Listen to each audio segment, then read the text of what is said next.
A boost for businesses to build out California's circular economy, the changes coming to the RMDZ loan program, and turning pollution into California-made products. One of the great things about glass is it's 100% infinitely recyclable. Industries plan for 1 billion more bottles when wine and spirits join the CRB program in 2024. Plus, CalRecycle field teams start their work as California demands truth in labeling for recycling claims. CalRecycle's monthly public meeting starts now.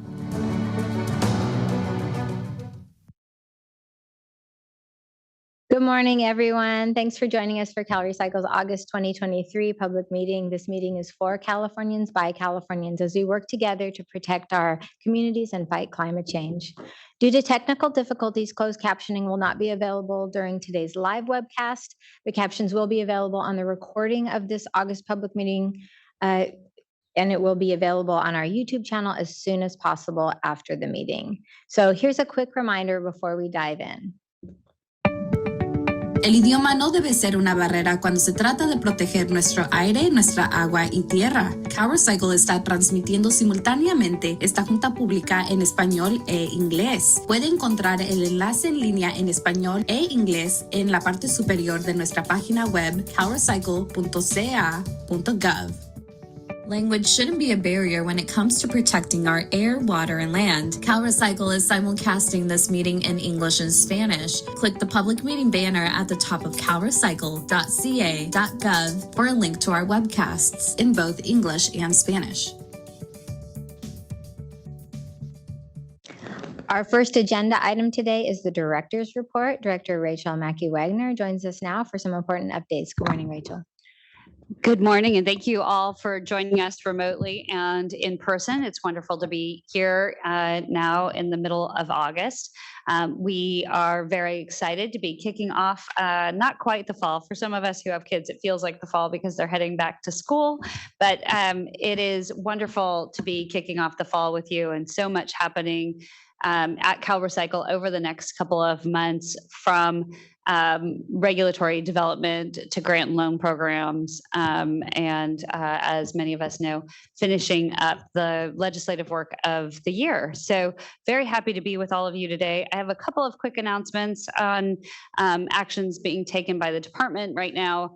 SB 1383, our organics recycling program, as many of you who know who participate in this program, has a provision within the regulations under Article 2 that allows for technologies that recycle organic waste to come to the department and apply to the department as a form of SB 1383 compliant recycling for organic waste. We have received an application from a company by the name of H-Cycle under the Article 2 provisions. That article requires that the department initially make a determination as to whether or not the application that has been submitted is complete, and then upon determination of completeness, then review the application to determine whether or not the technology meets the greenhouse gas reduction requirements pursuant to SB 1383 statute and regulation. So pursuant to the first component of that, our directive is very clear in the regulations. Did they submit a complete application? CalRecycle and the California Air Resources Board have reviewed the application and have made the determination that that application is complete, and will be notifying the company today that that is the case. And there will be a 30-day comment period on that application that will start maybe not immediately. We need, in order to post the application, we need to ensure that it is posted in a way that is ADA compliant, and we are working towards doing that. So upon posting, there will be a 30-day comment period as we are simultaneously reviewing that application. So if you are interested in reviewing that, please look to the website and reach out to staff if needed. Secondly, I wanted to mention the implementation of SB 54, the California Plastics and Packaging Act. We are well on our way. For those of you who are participating in that process, as you know, we have conducted so far, I believe it's 5 workshops. The last workshops were very, very robust, and we are now working very diligently. The staff at CalRecycle are working very diligently on the initial regulation development and are working on that language. We're very excited to workshop the language, but as of right now, we've received a very large volume of initial comments and feedback that we want to make sure is integrated and responded to as part of our regulation development. So we will be working to release a draft of regulatory language and hold additional workshops this fall before starting the formal rulemaking at the beginning of 2024. And with that, I just again want to thank everyone for being with us today and turn it back over to Maria. We have an SB 1383 Organics Recycling and Diversion calendar reminder. The department's next SB 1383 Chat with CalRecycle is on Wednesday, August 23rd from 1 p.m. to 3 p.m. You can register online to participate. Up next on the agenda, CalRecycle recently launched its material characterization study for SB 343, the Truth in Labeling Law. Deputy Director Zoe Heller is here with more details. SB 343 requires CalRecycle to collect and publish data about the types of materials actually recycled here in California. This study will gather data from 50 material recovery facilities and transfer stations across the state, with sampling and sorting of materials happening at almost half of those facilities. Big thank you to the facilities participating in this important research. CalRecycle will publish its preliminary findings by January 1, 2024, following another study in 2027. CalRecycle must conduct additional SB 343 studies every 5 years. Please sign up for our SB 343 listserv for additional updates. California is strengthening its beverage container recycling program, which has recycled nearly 500 billion bottles and cans to date. In less than 6 months, consumers will be able to cash in wine and liquor bottles for CRV. Let's watch a short video on what this means for consumers and businesses as California advances its circular economy for beverage containers. Things that pair well with wine: cheese, chocolate, meat. Recycling? Starting in 2024, you can cut your trash and climate pollution footprint by redeeming your empty wine and liquor bottles at a recycling center. One of the great things about glass is it's 100% infinitely recyclable. On top of providing a 5, 10, or 25-cent CRV deposit refund on the empty wine and spirit containers, the change will help California winemakers turn more old wine bottles into new wine bottles. We want to recycle as much of our material as we can back into wine bottles. California's beverage container recycling program kept nearly 500 billion bottles and cans off our streets and out of our landfills by turning empty containers into new products. By adding wine and spirits to the CRV redemption program, we anticipate that we'll bring in 1 billion bottles into the recycling program. Recycled glass that California manufacturers desperately need to make new bottles with less waste and pollution. Of that, about 35% of the incoming material is recycled glass, and we'd like to increase that to 75%. CRV bottles and cans from recycling centers are among the cleanest recyclables collected in California. Anytime we can get it clean, we get a higher amount of it back out of the systems. Helping meet California winemakers' demand for glass with in-state remanufacturing. So what we see behind us right here is some redemption glass that's come in from the bottle bill suppliers. We take glass from here, we turn it into furnace-ready cullet that goes into our manufacturing process. We make bottles and then we send it over to the winery for filling. So it is the perfect example of a circular economy. California material collected, recycled, and remanufactured right here in California, turning pollution into new products and helping California transform the world's 5th largest economy from a polluting throwaway society into a global model for a no-waste life.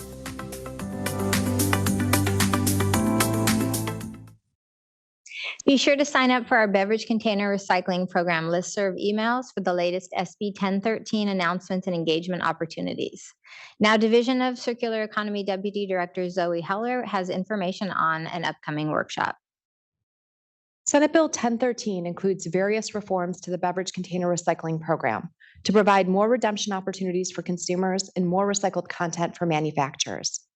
Starting in 2025, larger CRV beverage retailers in areas without a certified recycling center must either redeem in store or operate a dealer cooperative.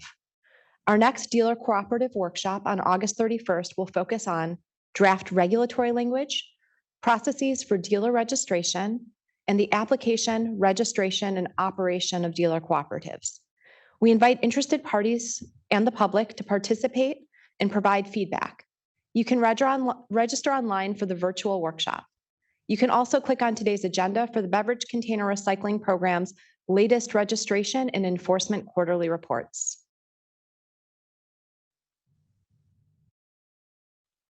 Next on the agenda, Californians have more options for safe medication and home-generated sharps waste disposal at no cost. Check out how extended producer responsibility programs are making it possible.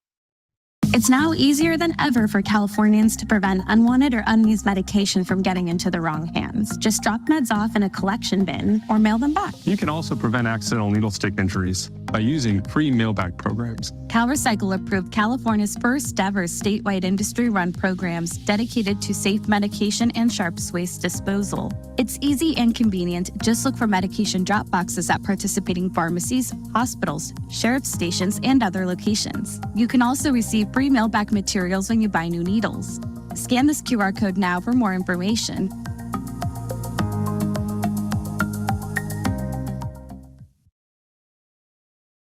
Today, we have 3 items related to the Pharmaceutical and Sharps Waste Stewardship Program for the Director's consideration. 1 annual report from 2022 and 2 annual program budgets for 2024. These documents were submitted by the Drug Take-Back Solutions Foundation on March 31st, 2023, but were initially found incomplete. The foundation resubmitted complete documents for CalRecycle staff submitted complete documents, and CalRecycle staff reviewed the documents for compliance with statute, regulations, and the program operator's respected approved plans. I will provide a brief summary of staff findings. The full summary of staff's analysis is contained in the public notices linked in today's meeting agenda. The Foundation's 2022 annual report for covered drugs describes educating potential authorized collectors and covered entities about program and efforts to expand the geographic spread of collection receptacles. The Foundation reported it established 409 authorized collection sites and 606 mail-back distribution locations and collected over 50,000 pounds of covered drugs. Based on staff's analysis of the information provided in the Foundation's 2022 annual report, the Foundation did not meet or partially met a number of requirements from statute, regulations, and its approved plan. The Foundation did not meet the convenience standards. There are 7 counties where the Foundation reported it did not establish any authorized collection sites or mail-back distribution locations. Education and outreach materials in the Foundation's annual report promote local take-back events, which is not something that was approved as a part of the Foundation's initial plan, and therefore inconsistent with services offered by the program. The Foundation also appears to be using 2 different websites, a Drug Take-Back Solutions Foundation website that links off of an Inmar-run website, making it unclear to the public where to go to request information and program services. Instances of requirements partially met include that the Foundation's annual report did not provide a description of the circumstances beyond its control, necessitating the establishment of mail-back distribution locations in counties where the minimum number of authorized collection sites had not been established. The Foundation's annual report did not include information regarding reasonable geographic spread, and the Foundation did not include some required metrics, and other metrics are unclear, such as the amount of mail-back materials that were distributed and returned. Should the Director choose to conditionally approve or disapprove the Foundation's 2022 annual report for covered drugs, the Foundation must provide additional information to meet these requirements. Additionally, based on information contained in the Foundation's independent financial audit that was submitted with both 2024 annual program budgets, the Foundation's budgets appear to meet requirements in statute, regulations, and approved plan.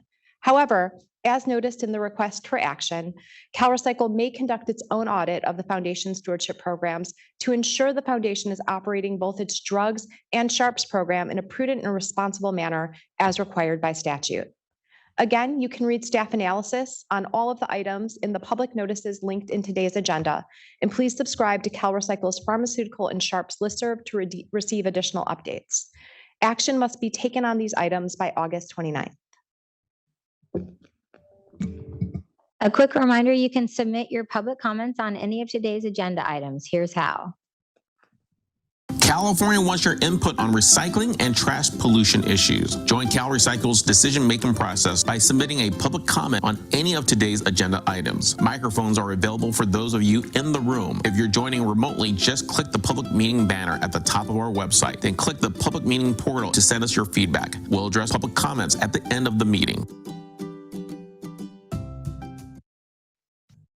Next is the Biomass Conversion Facility Annual Report. Deputy Director Zoe Heller has 2022 Biomass Conversion Facility findings. Biomass conversion facilities turn materials like wood waste and nutshells into electricity. SB 498 requires annual reporting on the amounts, types, and sources of biomass conversion in California. California has 24 active biomass conversion facilities. Back in the 1980s, there were more than 50 in the state.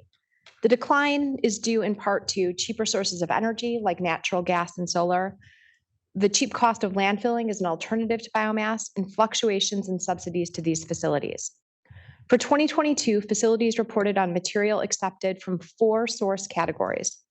Nearly 900,000 tons came from ag, a bit less from in-forestry, more than 1 million tons came from mill residue, and over 895,000 tons from urban sources. Since last year, tonnage decreased from mill and agricultural sources, while we saw tonnages increase from in-forestry and urban sources. You can take a look at this chart to see how these tonnages have fluctuated over the past 7 years. We see in-forestry trending staying relatively flat with a slight upward trend. All other sources trend down or remain about the same over the past few years. You can take a closer look at this data in the public notice for today's meeting. You can also email questions to biomassreporting@calrecycle.ca.gov. Okay, moving on to grants and loans. CalRecycle is awarding $1.4 million to 59 local enforcement agencies to help carry out local solid waste facility permit and inspection programs. CalRecycle Certified Local Enforcement Agencies Act CalRecycle Certified Local Enforcement Agencies act on the state's behalf to enforce solid waste handling and disposal laws.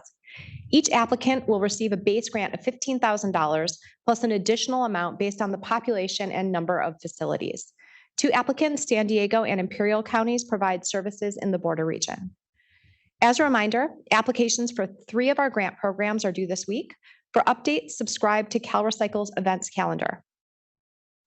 Also today, CalRecycle is revising eligibility criteria for our Recycling Development Zone Loan Program, or RMDZ loan program, to get more circular economy investments into our communities here in California. With these changes, loans will be prioritized for new projects that fill gaps in California's circular economy. This includes innovation reduction, reuse, recycling, or remanufacturing of materials that otherwise could have entered the waste stream. Also, creating jobs and benefits to our communities and our environment.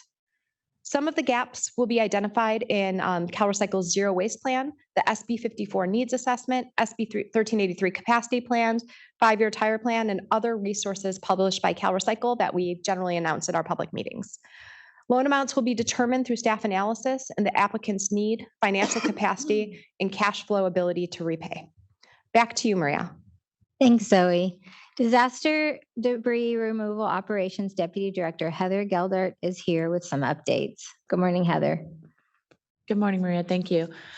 We are fortunate that this fire season hasn't resulted in significant property loss within the state of California, but CalRecycle and our partners at CalOES have not been taking a break.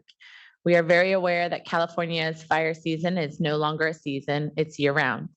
Our disaster debris team has been working with our partners in contracting and the CalRecycle legal department and CalOES to continue to improve the time it takes to get contracted debris removal teams in the field.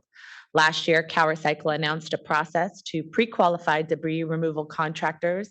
And as of right now, we have about 30 contracting firms ready to bid on disaster debris and hazardous tree removal contracts. Additionally, a master services agreement was put into effect that has environmental assessment crews at the ready to enter the field prior to debris removal. This month, we entered into an e-procurement process that will make the bidding process even more efficient for contracting. The process will allow pre-qualified contractors to upload bids instead of delivering them to Sacramento, identify any gaps in the bid applications immediately, reducing disqualifications due to paperwork errors, expedite staff review of submitted bids, and facilitate notices to proceed. As always, the state's goal is to put qualified contractors into the field for debris removal quickly to minimize environmental and public health threats and begin the rebuilding process for wildfire survivors. Up next on the agenda, CalRecycle is required to review and either approve or disapprove each countywide or regional agency integrated waste management plan 5-year review report. Materials Management and Local Assistance Deputy Kara Morgan joins us now via Zoom. Thank you, Maria. Mariposa County submitted a 5-year review report for their countywide integrated waste management plan, concluding there were no revisions needed. I have approved this item. Back to you, Maria. Thanks, Kara. Moving on now to our pending solid waste and tire facilities permits. Check out this quick video to see how California facility standards help keep our communities safe. Protecting the health of Californians and their land, food, water, and air is a big job. Local, state, and federal agencies play different roles to enforce public health and environmental safety standards. In California, solid waste local enforcement agencies process applications, issue, and enforce permits for solid waste facilities. These include landfills, transfer stations, compost facilities, or similar operations. CalRecycle must verify permits are consistent with state requirements. Permits can only address areas within the authority of local enforcement agencies and CalRecycle. Check out the link below for more detailed information. Emergency waivers allow temporary changes to solid waste permit requirements in response to local or state disasters. Local enforcement agencies may approve the waivers, which are good for up to 120 days and may be extended. CalRecycle must review approved waivers and can condition, limit, suspend, or terminate them. Check out the link for more detailed information. For waste tire facilities, CalRecycle processes applications, issues, and enforces waste tire permits. These include requirements to make sure tires are stored and processed in a way that reduces potential threats from fire and disease-carrying vectors like mosquitoes. Check out the link for more detailed information.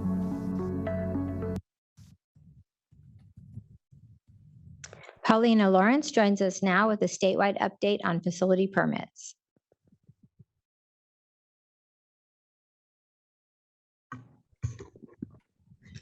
Thank you, Maria. Since last month, the department is announcing today the continuing review of 3 solid waste facilities permits, along with two solid waste facilities permits that are new to today's agenda. The department has received no new emergency waivers since last month. So at this point, I will go over the continuing agenda items from last month. Aerojet Waste Consolidation Unit. This facility is located in Sacramento County.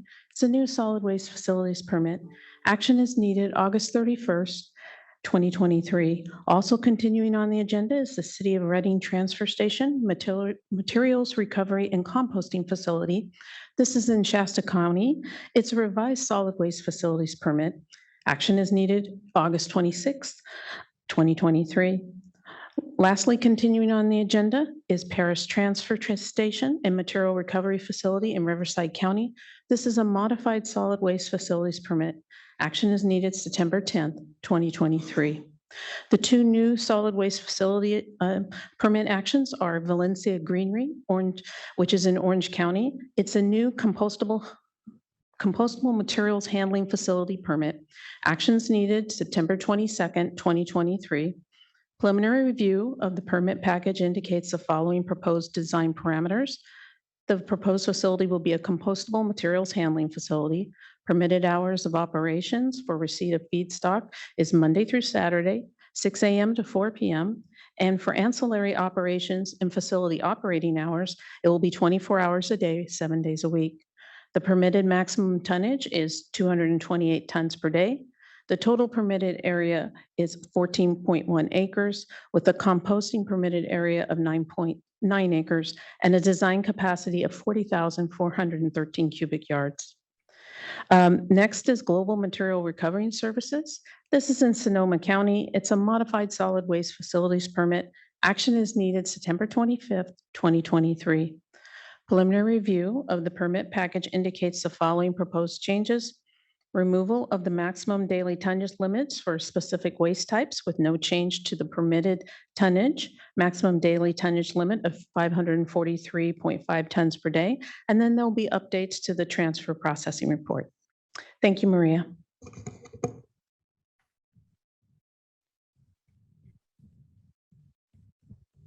Thank you, Paulina. You can find more information on any of today's agenda items. Just go to CalRecycle's homepage and click on the public meeting web banner at the top of our site for a link to the agenda and associated public notices. Now it's time for public comments. First, we'll take comments from the public who are present in the Sacramento Cal EPA headquarters meeting room today. If you have any comments, you can come up to one of the two microphones that we have on either aisle.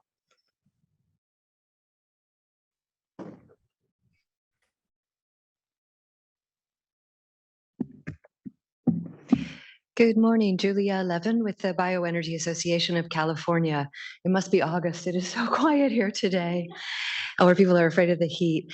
I wanted to thank CalRecycle for two things. The first is approval of the H-cycle application or deeming that is complete. This, along with other projects, are hugely important to meet the state's short-lived climate pollutant requirements and to produce renewable and low carbon or even carbon negative hydrogen. So thank you for moving forward on that. I also want to thank you, Director Wagner, for pushing back on the recommendation from the Little Hoover Commission and rejecting the idea of a pause in SB 1383 implementation. I hope you could hear somehow that there were a whole lot of us cheering you on when you did that. And I think it was a really important statement that you made about the importance of addressing short-lived climate pollutants. And that brings me to our two requests from the Bioenergy Association of California, and they are very much related to SB 1383. It's exciting to see all the new kinds of projects that are moving forward, but I think the time is coming or already here when CalRecycle really needs to reopen the regulations and add additional pathways. And the two that I think are needed yesterday are a designated pathway for diverted organic waste to hydrogen so that additional projects don't have to go through Article 2. And the second one would be diverted organic waste to pipeline injection projects. The SB 1440 program that the Public Utilities Commission has adopted does encourage a lot of diverted organic waste to pipeline injection, but pipeline injection, which is pipeline injected biogas that's purchased by the gas utilities, goes to residential and small business customers, and there is no clear pathway under 1383 for that end use. So thank you again for pushing back on the pause, but now we need to really accelerate, and that includes new pathways for diverted organic waste. Thank you.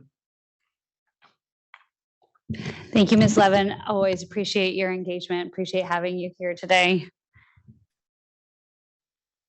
Are there any other comments in the meeting room today?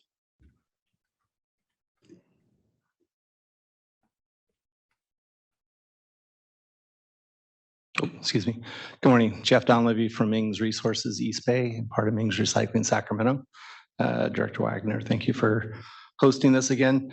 I'd like to congratulate the department and enforcement on the $7.6 million fraud ring that was busted down in Southern California. Sent out letters congratulating you. I was very happy to see that we got some bad actors out of the program. But later that afternoon, I saw the photo of the $1 million that was on somebody's kitchen table, one of these recycling centers, I guess had $1 million in their house. Pretty frustrating to see that. I encourage you to use the tools that you have available to you to stop the fraud that's going on down in Southern California and throughout the state. So please continue the good work. Hopefully you can get it done quicker. to clear the bad actors out of the system. Part of this, one of the tools that I would suggest I've asked for is looking at the 100-pound load limit for recycling centers. It's a problem for the mainly honest recyclers. They have to turn away business, but there's others that will do some things that are not valid. I think the regulations could be changed to allow over 100 pounds going into facilities if the operators can verify that they're a local business or organization, and then have some reporting requirements back to CalRecycle that would give you the indication that a site might be involved in some nefarious activity. So I'd ask that the regulations on the 100-pound load limits be looked at again to help you.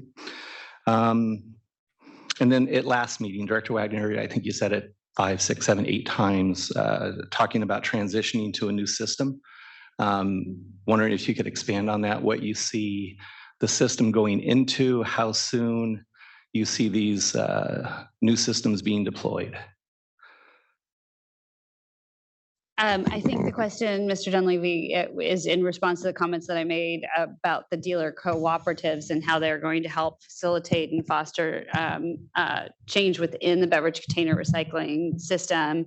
And pursuant to SB 1013, which created the dealer cooperatives, there are several dates listed in the legislation that we are working very hard to roll out this program. The first of which obviously is bringing in wine and distilled spirits into the program, starting January 1, and then having very quickly rolling through into our dealer cooperatives. And as many of you who participate in the beverage container recycling program know, we had a dealer workshop specifically for dealers in, so that's retailers who sell beverage containers and beverages in beverage containers, clearly.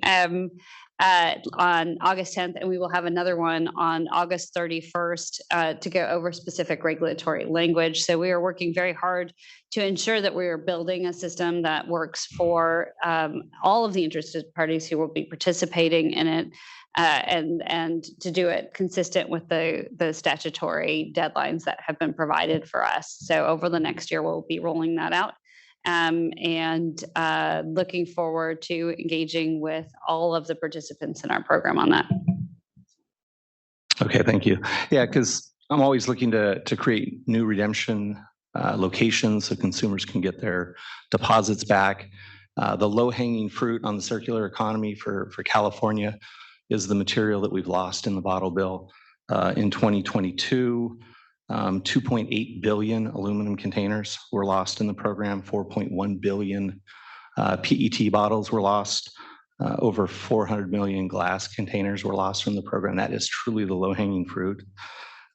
As we head into 2024 and 2025 with the dealer takebacks, one of the things that I would ask is let's start promoting the in-store take-back locations. Right now we have 1,261 recycling centers. But the CalRecycle website, and it's kind of difficult to find, it's showing that we have 4,842 in-store locations. So we have just over 6,100 locations that people can take their containers back and get their deposits back. So hopefully we can look at the website, and right now you enter your zip code and it shows the recycling centers, but it's kind of difficult to find the in-store because it's a hyperlink. And unless somebody's reading it, tough to find. But in-store locations, surprisingly, there's more convenience than I think we all know about. I wish there was a way I could show these. I'll just read a couple of them.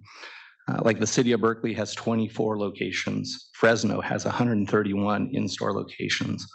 Pasadena, 73 locations. San Luis Obispo doesn't have a recycling center, but there's 31 in-store locations. In the county of San Luis Obispo, there's 127 in-store locations. Up in Eureka, Humboldt County, there's 29 in-store locations. So if we could start promoting those, let consumers know they can go back into the store, that starts creating the pathway for consumers to look for that convenience at the stores. And then it's setting up the path for the co-ops to come in and play in 25 or as soon as we can get the infrastructure developed for that. Same thing with the stores. There's a lot of stores out there that are doing it. And again, it's kind of tough to find. So maybe look at the links and just have one link to show consumers where they can go back. But again, 4,800 stores will take it back. There's 63 Walmarts, 132 Walgreens, 109 Safeways, 160 Rite Aids, 367 7-Eleven stores, 160 AM/PM stores, 260 CVS stores. So there's a lot more convenience than I think the consumers know. So as we head into 2024, maybe we start promoting that to get the ball rolling and get those containers coming back into the stores and then back into the circular economy.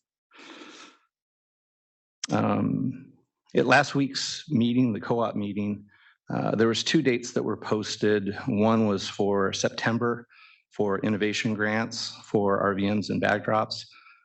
And then in the winter of 23-24, startup loans for processors and recyclers.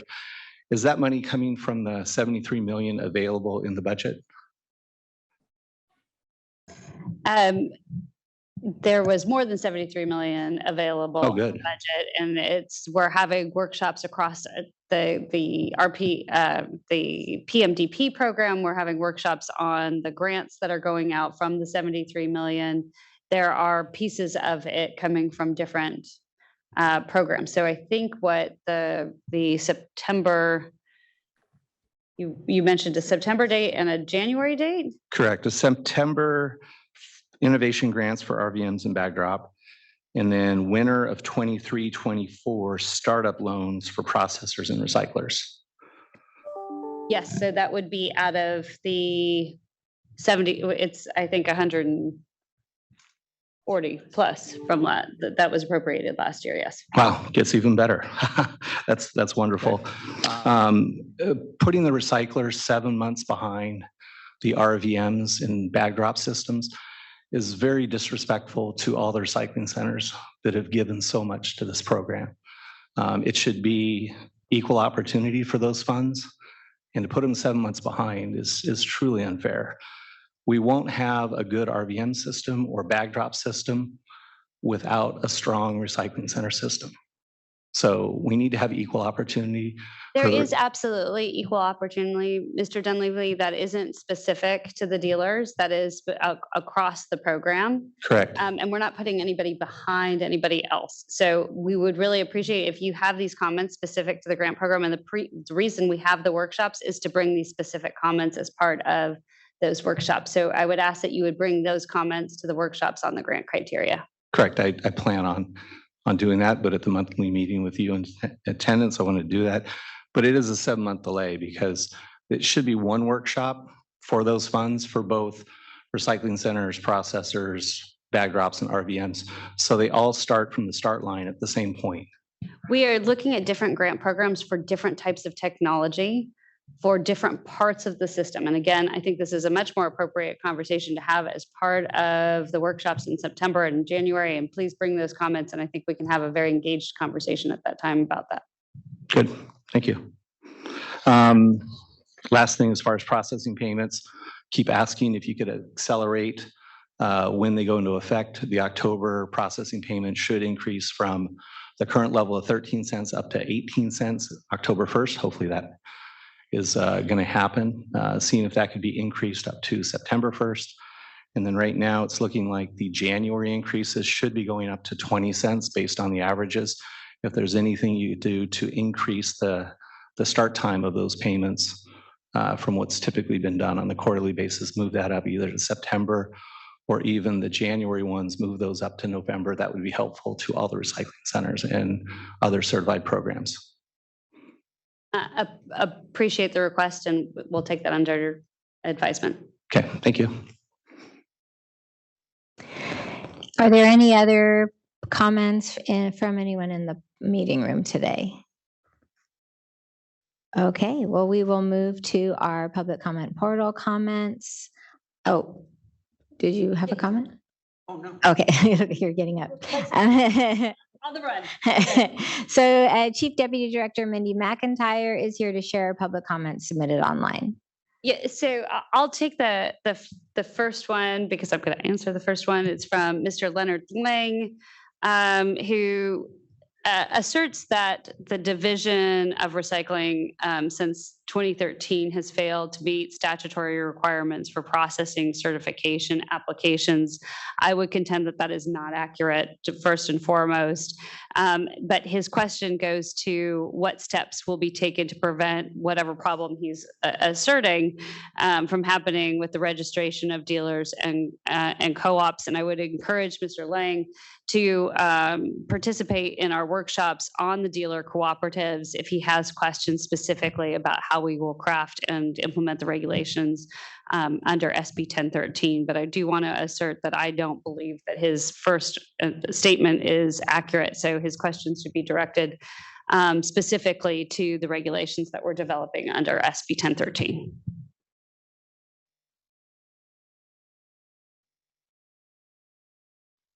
We have a few other comments. Next comment is from Jerry Burnside, who is a resident from Chino, and it's a long one. So I'm a resident of the city of Chino in San Bernardino County.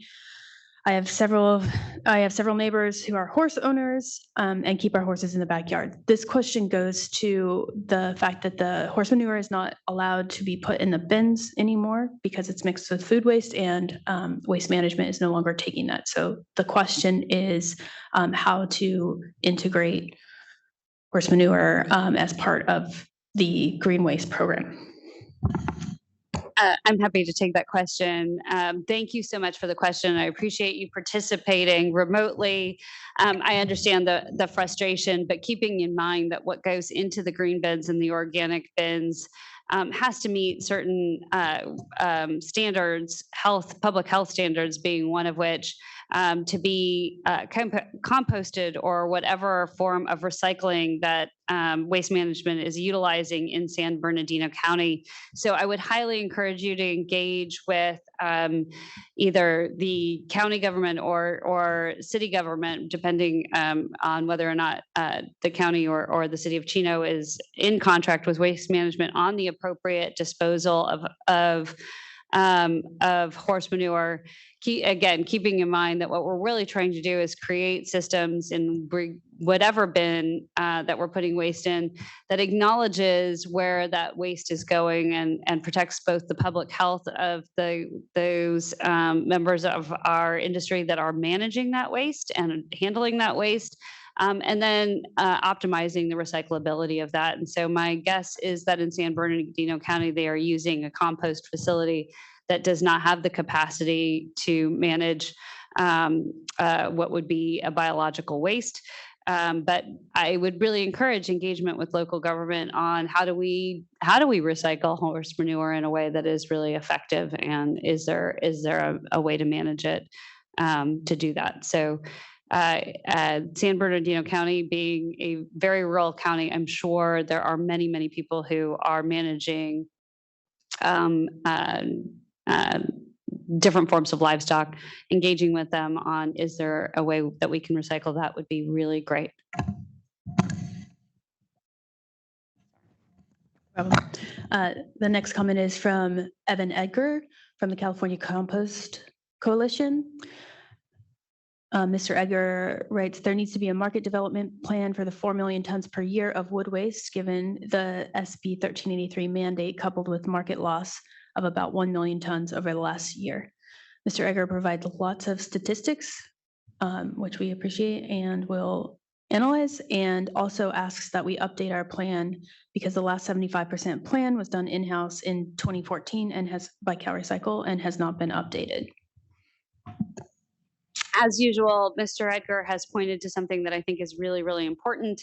And we agree here at the department that we want to make sure that we have systems to optimally use every resource that we have here in the state of California.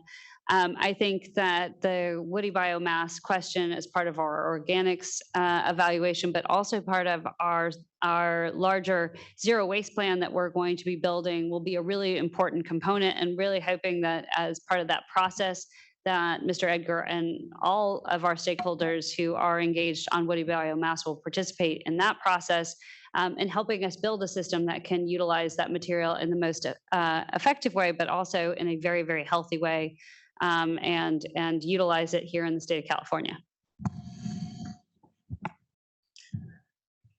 Another question from Mr. Lang, asking, has any decision been made about the prepayment controls regarding until regulations are adopted?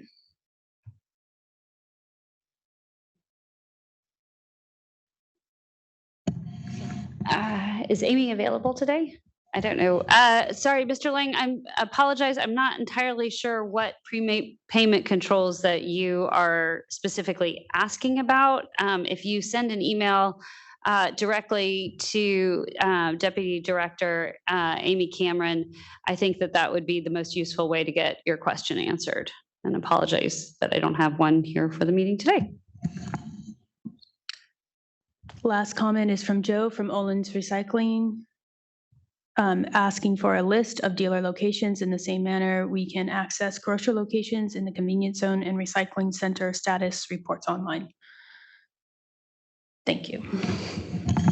Appreciate the comment. We are always looking for opportunities to improve our web access. So we will take that into consideration.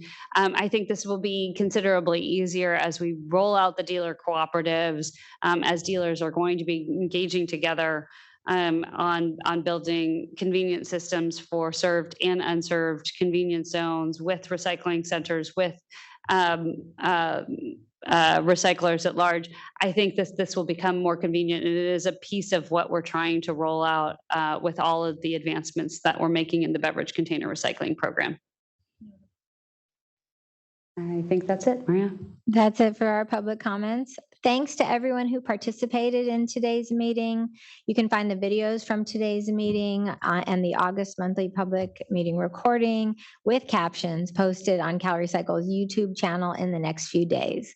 As we work to make our communication as accessible, inclusive, and relevant as possible to Californians, we welcome your feedback through CalRecycle's public comment portal. Have a great rest of your morning and week, and we will see you next month. Thank you.